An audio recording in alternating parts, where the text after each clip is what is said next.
আকাশবাণী গুৱাহাটী জীৱনৰ দিশবাণী। এই অনুষ্ঠানত প্ৰচাৰ হৈ আছে বিশিষ্ট অভিনেতা তথা লেখক দীনেশ দাসৰ অনাতাঁৰ আত্মজীৱনী। তেখেতৰ সৈতে কথা পাতিছে অশোক ভট্টাচাৰ্যই। প্ৰযোজনা প্ৰবাল কুমাৰ শৰ্মাৰ। এয়া শুনক দীনেশ দাসৰ অনাতাঁৰ আত্মজীৱনীৰ অষ্টম তথা শেষ খণ্ড।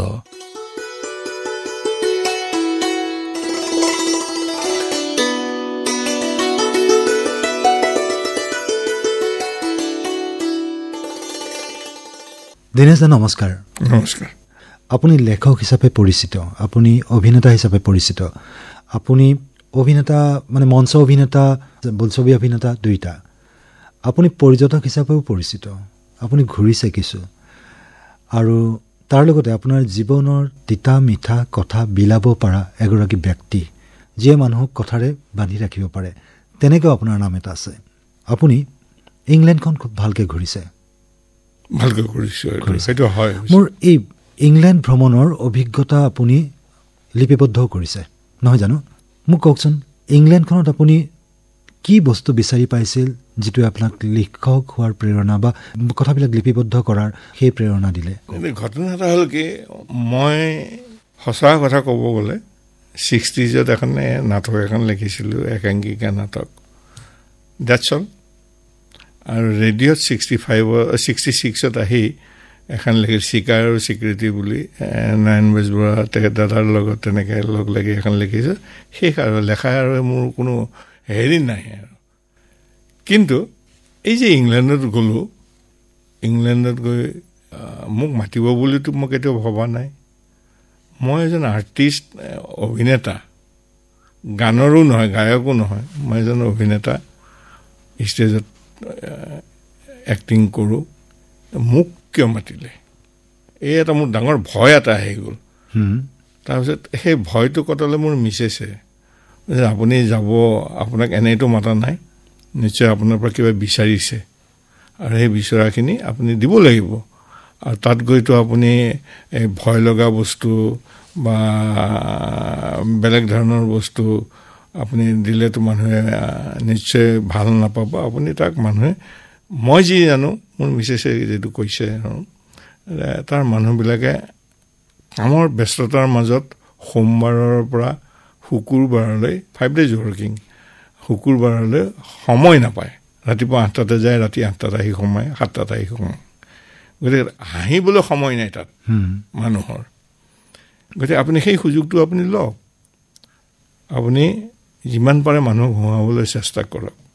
এই যিটো মই শাৰদা বৰদলৈ খুৰাই মোক শিকাইছিলে যে খুব নৰ্মেলি বস্তুবিলাক তই প্ৰেজেণ্ট কৰিবি, কৰিলে মানুহে অট'মেটিক হাঁহিব।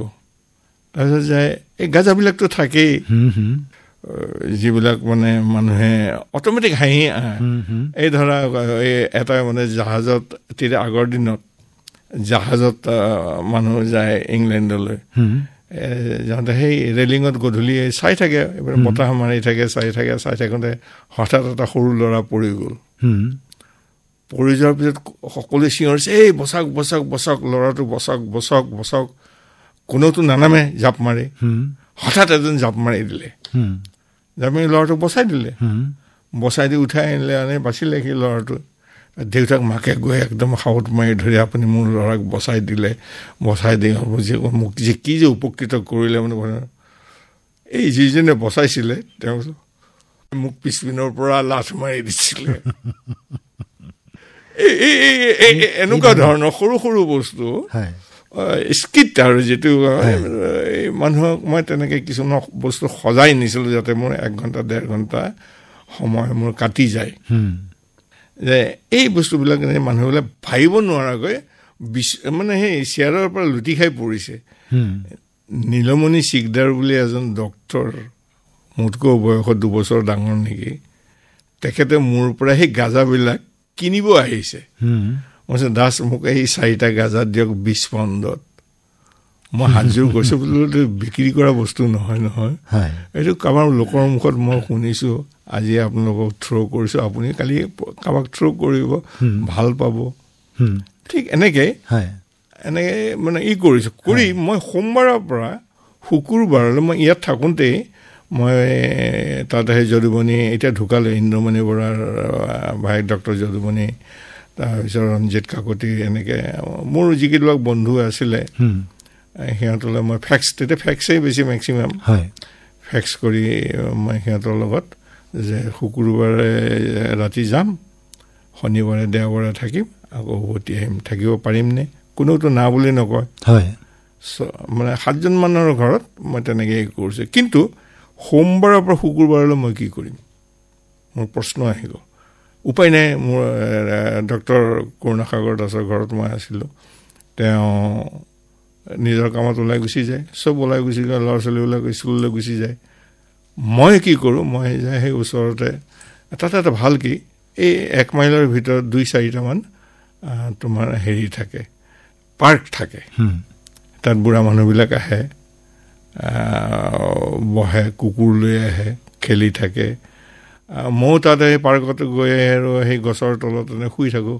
আৰু এটা তাত ভাল কি নতুন মানুহ বা ষ্ট্ৰেঞ্জাৰ বুলি কয়, ষ্ট্ৰেঞ্জাৰ গুড মৰ্ণিংটো দিয়ে। ষ্ট্ৰেঞ্জাৰ অট'মেটিক মূৰটো দুখ খায়, য়েছ তাৰমানে গুড মৰ্ণিং, এইটো ভাল লাগে। কিন্তু তাৰপিছত থাকোঁতে কিন্তু শুই থকাহে হয়, তাৰ বাহিৰত একো কাম নহয়। মই বৰ আমনি লাগিলে আৰু মই ডক্টৰ দাসক ক'লোঁ, দাস বৰ আমনি লাগিছে, আপুনি এটা কাম নকৰে কিয়, মই কাগজ আৰু পেন দিওঁ, আপুনি একদম মূৰৰ পৰা কি কৰিলে অভিনয় বিষয়ে আপুনি লিখি যাওকচোন। যোৱাৰ আগতে অলপ ইতিহাসটো থাকিবই লাগিব। যোৱাৰ আগতে এতিয়া নিউজ লাইফত কাম কৰে শিৱানু বৰা কৈছে, দাদা আপুনি যাব যেতিয়া কিবা কিবি যি দেখে চকুৰ আগত আপুনি লিখি আনিবচোন। তেতিয়া চিত্ৰ সংবাদ বুলি এখন চিত্ৰ সংবাদৰ আলোচনী আছিলে, সেইখনত সেই উপসম্পাদক আছিলে। সেই কথাষাৰো মনত আছে। মই এই নগাঁৱৰ সেই শইকীয়াই মোক খোজ কঢ়াৰ পৰা মই আৰম্ভ কৰিছোঁ। আৰু আচৰিত কথা কি, মই মানুহটো হাঁহি থাকিবলৈ ভাল পাওঁ, মোৰ লিখনিটো হাস্যব্যংগ হিচাপে আহি গ'ল। লিখনিটো এনেকৈ হাস্যব্যংগ হিচাপে আহি তাৰপিছত লিখিয়ে গ'লোঁ আৰু লিখি তাৰপিছত মই বেলেগৰ ঘৰত গৈও সেই লিখা আৰম্ভ কৰোঁ।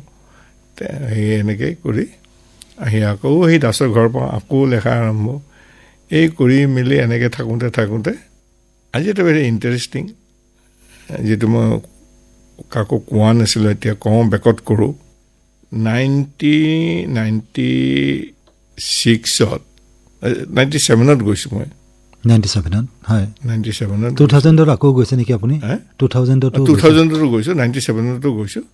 97ৰ 8 জুনত মই ডক্টৰ দাস আৰু সাগিৰ বুলি এজন মানে মানচেষ্টাৰলৈ গৈ আছোঁ। সেইদিনা কৰুণা দাসৰ জন্মদিন। থাকোঁতে কৰুণাসাগৰ দাসে ক'লে, দাস এই এখন দ্বিভাষিক এখন আলোচনী উলিয়ালে কেনেকুৱা হয়? উলিওৱাটোতো ভালেই, দ্বিভাষিক এখন আলোচনী, কিন্তু সেইবিলাকৰ দায়িত্ব তুমি মোক নিদিবা দেই, মই এইবিলাকৰ নোৱাৰোঁ। নহয়, কৰিলেতো আপোনালোকেই কৰিব লাগিব। গতিকে মই চিন্তা কৰিছোঁ, যদি হয় আপোনালোকে কৰিব লাগিব আৰু ইয়াৰো আমাৰ মানুহ মই গোটাম আৰু তেনেকৈ এই আৰম্ভ 98ত প্ৰফুল্ল মহন্তই এই প্ৰথম লুইতৰ পৰা টেমছলৈ আলোচনীখন তেওঁ জৰ্জ ফিল্ডত উদ্বোধন কৰে। আৰু তাৰ প্ৰধান সম্পাদক হিচাপে মই, মুখ্য সম্পাদক ডক্টৰ যোগেন কলিতা, ঠিক এনেকৈ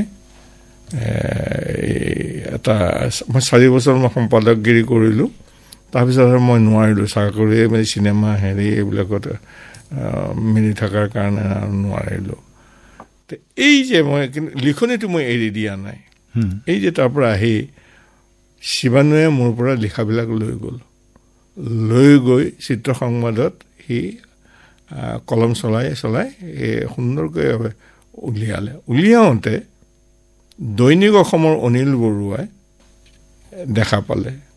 দেখা পাই মোলৈ ফোন কৰিলে, ভায়া বুলি আগৰ পৰাই চিনাকি, তুমি আহাচোন এবাৰ মোৰ ওচৰলৈ, তুমি চিত্ৰ-সংবাদত লিখি আছা, বৰ ভাল লাগিছে, তুমি মোৰ তাত নালাগে দিনে হেৰিতে আমাৰ দৈনিক অসমত।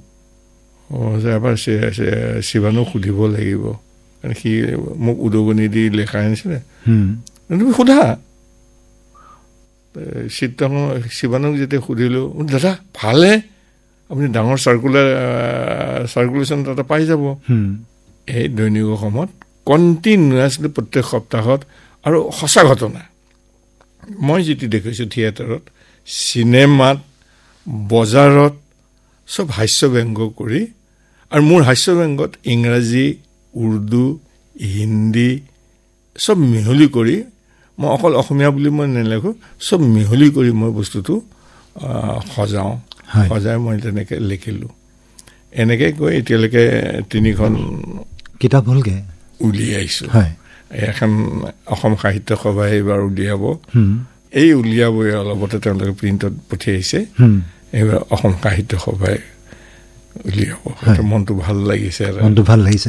ঠিক আছে, আমি লিখক হিচাপে আপোনাৰ এই যিটো পৰিচয় বা আপোনাৰ যিটো লিখনিৰ আঁৰৰ কথাখিনি আপুনি ক'লেই, কেনেকৈ আৰম্ভ হ'ল, কেনেকৈ কৰুণা সাগৰ দাসে আপোনাক উদগনি দিলে, তাৰপৰা তাত শিৱানু বৰাৰ হেৰিও আছে, উদগনিও আছে, অনিল বৰুৱাৰ উদগনি আছে, এনেকৈ আপুনি তাৰপিছতো তোমাৰ 5 বছৰ কণ্টিনিউৱাছলি দৈনিক অসমত লিখিছোঁ, দীনেশ দাসৰ খলহাস্য বুলি। তাৰপিছত ক্ষীৰেন্দ্ৰই খবৰখনত দেখা মোক 5 বছৰ লেখাইছে। 5 বছৰ লেখোৱাৰ পিছত তাৰমানে 10 বছৰ হৈ গ'ল। তাৰপিছত অগ্ৰদূতত কনকচন ডেকাই, তাৰপিছত সেই অজিত ভূঞাই আজিখনত, এনেকৈ তাৰপিছত আৰু ফ্ৰীলান্সাৰ যোনে যেতিয়া সোধে আৰু লিখি গৈছে। গতিকে আৰু লিখাৰ বিষয়বস্তুটো আমি গম পালোৱেই, জীৱনৰ অ'ৰটোৰ পৰা তুলি অনা টুকুৰা কথাবিলাককে কিছু, যিহেতু আপুনি কৈছে যে মই অকণমান মানে তাত হাঁহিৰ যিটো সেই উপাদানখিনি দি পেলাই আপুনি লিখিব খোজে, আৰু তেনেকৈ আপুনি পৰিচয়টো বজাই ৰাখিব খোজে লিখনিত। এই লিখনিত আৰু এটা কথা তোমাক ক'ব থাকি গ'ল, আজি 3 বছৰ হ'ল এই যে হাস্য ব্যংগ কৰি মই লিখিছোঁ, মই গম পোৱা নাছিলোঁ। ধৰিত্ৰী শৰ্মা বুলি এগৰাকী খাৰুপতীয়া কলেজৰ অধ্যাপিকা, তেখেতক গুৱাহাটী ইউনিভাৰ্চিটিয়ে একবিংশ শতিকাৰ প্ৰথম দশকৰ হাস্যবৃংগ সাহিত্য এটা ছাবজেক্ট দি তেখেতক ৰিচাৰ্চ কৰিবলৈ দিলে। তাততো মই পঢ়ি গ'লোঁ, মই পঢ়িলোঁ, ভদ্ৰ বৰা এনেকৈ আৰু 4জন নে 5জন এনেকৈ পঢ়িলোঁ। তাৰপিছত মোৰ লিখনিও ৰিচাৰ্চ হৈ গ'ল। মোৰ লিখনিৰ ওপৰতো মহিলাগৰাকীয়ে ডক্টৰেট পাই গ'ল। মই একদম গম পোৱা নাই, কিন্তু সেইটো এটা নিজৰে প্ৰাপ্তি যেন লাগিছে তেনেকুৱাই। তাৰপিছত যে যেতিয়া মহিলাগৰাকী মোৰ ঘৰলৈ আহিছে, আহি মোক গামোচা পিন্ধাই সেৱা কৰিছে, মোৰ চকু চলচলীয়া, মোৰ লিখা এনেকুৱা হ'ল নেকি, ঠিক এনেকুৱা ধৰণৰ এটা ভাৱ এটা আহি মোক খুব নিজকে আনন্দ লাগিছে। সেইকাৰণে আজি মই অপেনলি আজি এনেকুৱা বতাহত যাতে সকলোৱে শুনে ক'ব পাৰিছোঁ, আনন্দ কৰিব পাৰিছোঁ। এতিয়া আৰু অকণ পিছলৈ লৈ গৈছোঁ আপোনাক। 1966 নেকি আপুনি যেতিয়া এলবাৰ্ট ডেভিড লিমিটেডত যেতিয়া আপুনি মেডিকেল ৰিপ্ৰেজেণ্টেটিভ হৈ সোমাইছিলে, তেতিয়া আপুনি কিছু ঘূৰা পকা কৰিছে, যথেষ্ট ঔষধৰ ব্যৱসায়, আপুনি তেতিয়া সাধাৰণতে ডক্টৰৰ লগত যোগাযোগ হয়, ডক্টৰ ফাৰ্মাচীবিলাকৰ লগত যোগাযোগ হয়। তাৰপিছত কিন্তু আপুনি চৰকাৰী চাকৰিত আহিল, নেশ্যনেল টেক্সটাইল কৰ্পৰেশ্যন। আপোনাক মোৰ প্ৰথম দেখা মনত আছে, মই খুব সৰু, একেবাৰে সৰু, আপোনাক আমি এক্টৰ বুলি জানো, আপোনাক NTC স্কুলৰ মুখৰ যিটো অফিচ আছিল তাত দেখি পেলাই আপোনাক চাওঁ, কেতিয়াবা আপোনাৰ লগত মাতিছোঁ, কথা পাতিছোঁ, তেতিয়া বহুত সৰু। আমি আপোনাৰ সেই তেতিয়াৰ সৰুতে আমি যিবিলাক চিনেমা দেখিছিলোঁ, সেই চিনেমাবিলাকত আপোনাৰ অভিনয় দেখি আপোনাৰ মানে আমাৰ মনত ভিলেইন হ'বলৈ মন যায়, তেনেকুৱা এটা হৈছিলে। আপুনি ইমানখিনি প্ৰভাৱ পেলাইছিলে। তাৰপিছত বিশেষকৈ আপুনি সেই জৰ্জ বেকাৰৰ লগত কম্পিট কৰি গুলিয়াই বটলবিলাক ভাঙিছিলে আৰু মুখেৰে কামুৰি ৰাখে, চাবি এটা নিশ্চয় এডাল কামুৰি থাকে, এইবিলাক একোটা মেনাৰজিম আছিলে। সেইবিলাক দেখি আমি সেইবিলাক প্ৰেক্টিচ কৰা আৰম্ভ কৰিছিলোঁ। এতিয়া NTC, মেডিকেল ৰিপ্ৰেজেণ্টেটিভ, কাপোৰ, ঔষধ, অভিনয় কেনেকৈ খাপ খাইছিলে এইবিলাক কথা?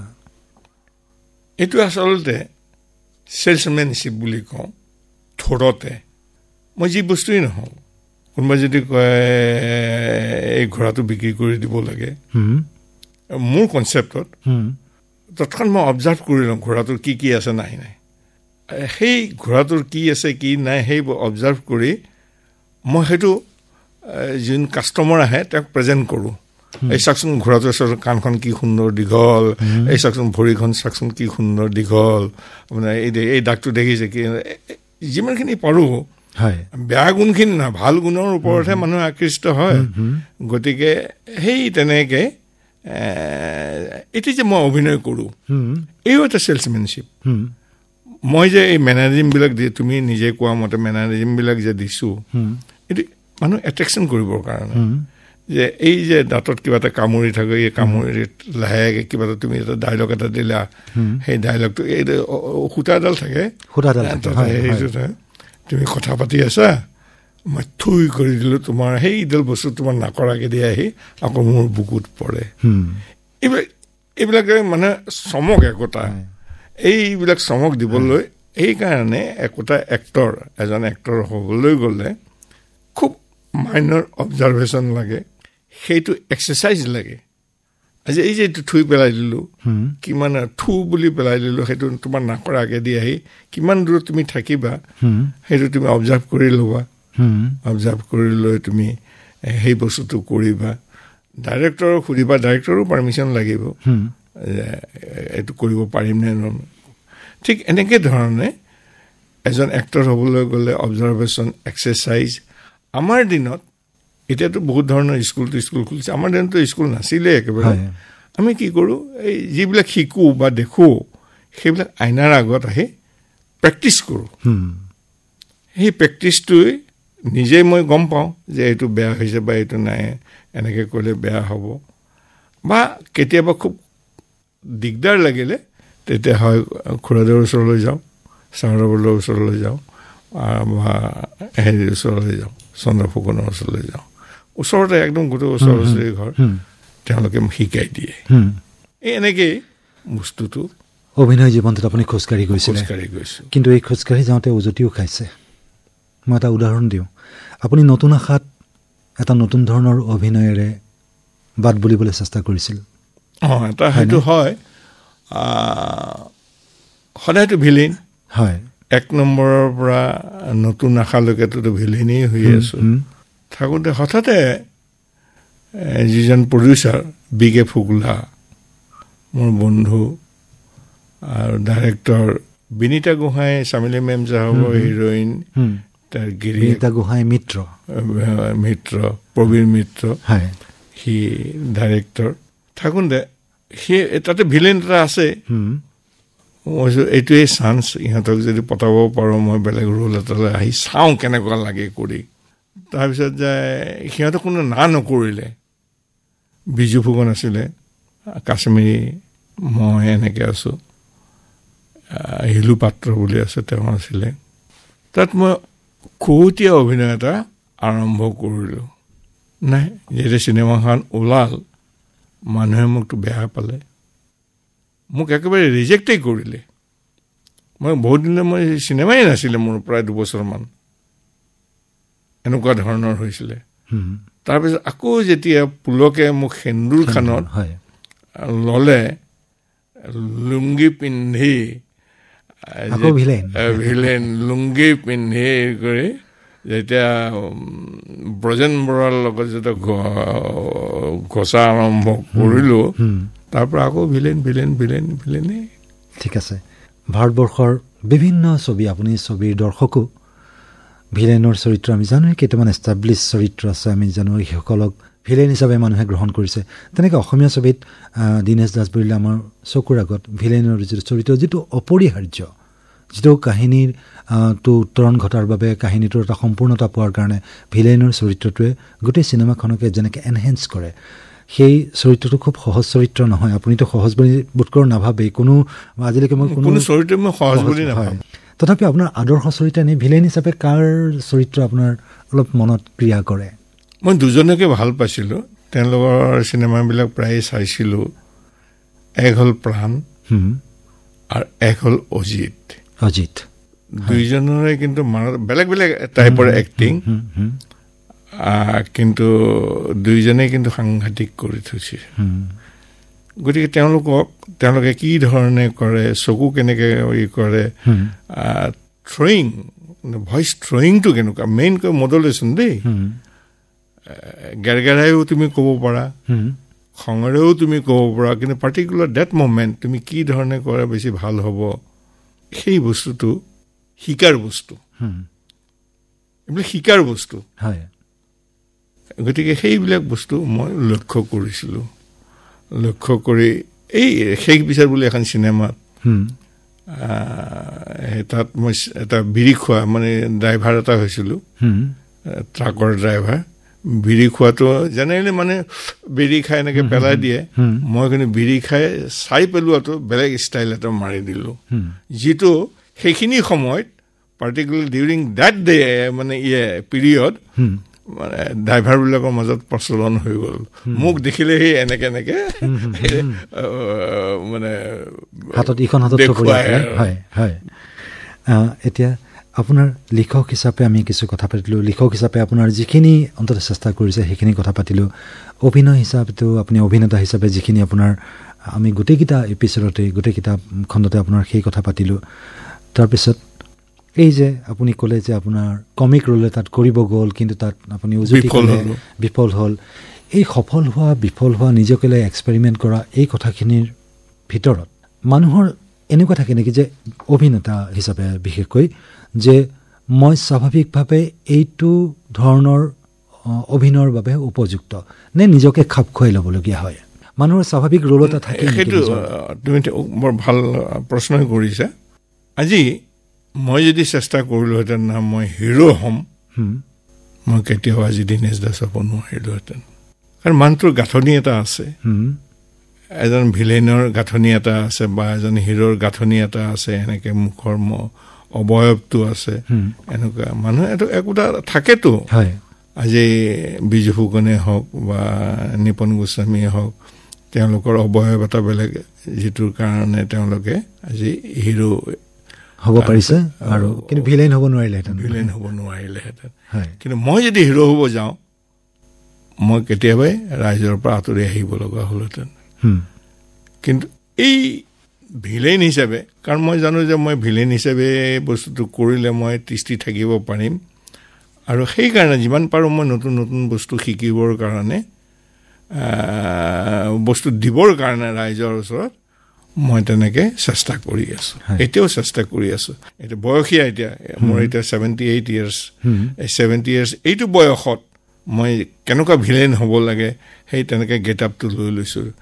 লৈ মই হিন্দী মাৰোৱাৰী টাইপৰ এজন ভিলেইন কৰি মই ৰাজপ্ৰিনখিনি চাইছোঁ, ভাল লাগিছে, ৰাইজে ল'ব লাগে আদৰে। হয়, আমাৰ শুভেচ্ছা থাকিল এই ছবিখনৰ মুক্তিৰ বাবে আৰু তাৰপিছত তাৰ সফলতাৰ বাবে। আপুনি অসমীয়াৰ বাহিৰেও আপুনি বঙালী ভাষাৰ ছবিটো অভিনয় কৰিছে? বঙালীটো কৰিছোঁ, 3খন কৰিছিলোঁ। তেতিয়া শম্ভু নামটো পাহৰি গ'লোঁ এতিয়া বহুত, কিন্তু 98ত মই লাষ্ট কৰিছোঁ। তাপস পাল, শতাব্দী ৰয়, জৰ্জ বেকাৰ, তাৰপিছত গণেশ মুখাৰ্জী, অনিল চৌধুৰী, এখেতসকলৰ লগত মই অভিনয় কৰিবলৈ, আৰু তাতো মই ভিলেইন, ছফিষ্টিকেটেড ভিলেইন এটা হৈছোঁ। আৰু ছবিখনো চলিছে, বেংগলী আৰু অসমীয়া দুইখনতে। আমাৰ অসমীয়াখন ডাব কৰি ল'লে সুন্দৰকৈ চলি গৈছে, এতিয়াও চলাইছে। হয়, আৰু সেই বঙালী ছবিত অভিনয় কৰাৰ আপোনাৰ অভিজ্ঞতা নিশ্চয় বহুত চহকী, সেই অভিজ্ঞতা। আৰু তাৰপিছত যদিও সেইটো 98, তেতিয়া আপোনাৰ অসমীয়া ছবিটো অভিনয়ৰ যৌৱন চলি আছে আপোনাৰ।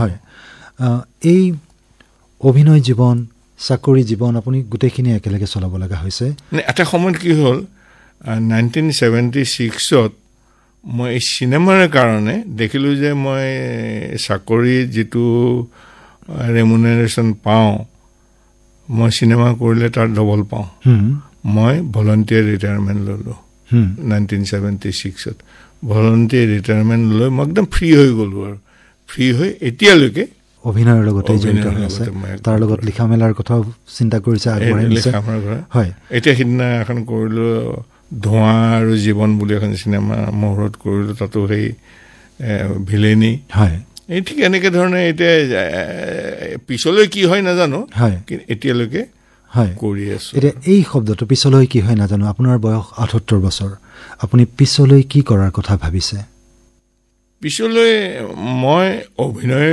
লগত যেতিয়া জড়িত গতিকে অভিনয়টো মই কৰি এৰিব নোৱাৰিম এতিয়া সেইখিনি সময়ত সেই বয়সলৈ যদি মই মোক কোনোবাই বিচাৰে মই ঠিক তেনেকৈ কৰিবলৈ নিশ্চয় চেষ্টা কৰিম এতিয়া ল'ৰা ছোৱালী তেওঁলোক এষ্টাব্লিছড মই আৰু চিন্তা কৰিব নালাগে মই নিজৰ আৰু মিছেছৰ কাৰণেই চিন্তা কৰোঁ এতিয়া সিহঁতক চিন্তা কৰি দেউতাহঁতক চাই গতিকে এতিয়া মুঠৰ ওপৰত আপুনি সকলো সাংসাৰিক মানে যিবিলাক দায়িত্ব সেইবিলাকৰ কিছু পৰিমাণে মুক্ত হৈ গৈছে আৰু হৈ পেলাই এতিয়া আপুনি বৰং যে বেছি জোৰেৰে অভিনয়ৰ লগত জড়িত হ'ব খুজিছে এতিয়া যিয়ে নহওক দীনেশ দা আপোনাৰ ৮টা খণ্ডত আপোনাৰ জীৱনৰ বিভিন্ন দিশৰ লগত আমি চিনাকি হ'লোঁ হয়তো গোটেই জীৱনটোক সামৰি ল'ব পৰাকৈ ৮টা খণ্ড যথেষ্ট নহয় তথাপিও তাৰ ভিতৰত আপোনাৰ লিখকৰ পৰিচয় অভিনেতাৰ পৰিচয় আপোনাৰ পৰ্যটকৰ পৰিচয় য'ৰ পৰা আপুনি বুটলি আনিছে বহুত স্মৃতি সেইখিনি লিখি আমাৰ আগত প্ৰকাশ কৰিছে এটা কথা কি মানে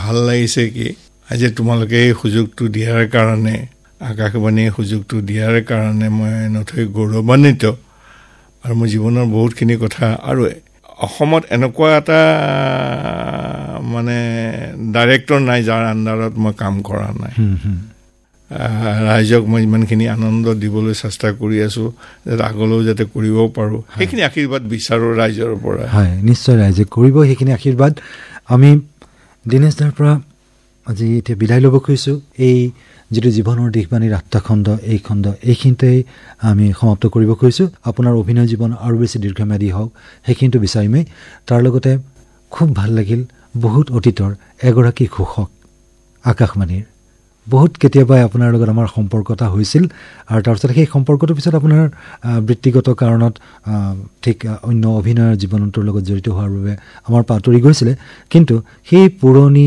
আকাশবাণীৰ সেই ঘোষকগৰাকীক লগ পাই খুব ভাল লাগিল আৰু শ্ৰোতাই নিশ্চয় আপোনাৰ এই ৮টা খণ্ড শুনি আপ্লুত হ'ল আমি সেই আশাৰে আজি ষ্টুডিঅ'ৰ পৰা এতিয়া বিদায় লৈছোঁ সেইখিনি বিচাৰিছোঁ তুমি যিখিনি কৈছা ৰাইজে আশীৰ্বাদ কৰক এই কামনাৰে দীনেশ দা অশেষ ধন্যবাদ নমস্কাৰ জনালোঁ সকলোকে